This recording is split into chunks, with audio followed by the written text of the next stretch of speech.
সাতক্ষীরায় ৮,৫০০ কেজি কেমিক্যালযুক্ত অপরিপক্ক আম জব্দ ও ধ্বংস। নিজস্ব প্রতিবেদকের পাঠানো তথ্য ও ভিডিও চিত্রে সাথে থাকছি আমি তাবাসসুম তনয়া।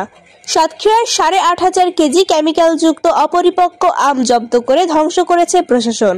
শনিবার সকালে সাতক্ষীরা বাইপাস সড়কে একটি আম ভর্তি ট্রাক আটক করে বৈষম্যবিরোধী ছাত্র আন্দোলনের সদস্যরা।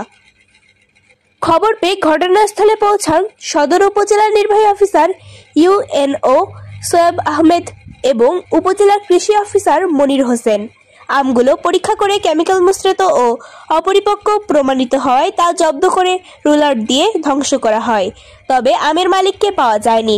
ট্রাক থেকে উদ্ধার হওয়া ৪১৭টি ক্যারেট নিলামে ৬৭,৫০০ টাকা বিক্রি করে সেই অর্থ সরকারি কোষাগারে জমা দেওয়া হয়েছে।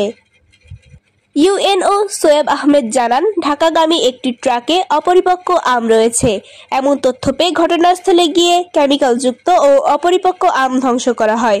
জনস্বাস্থ্য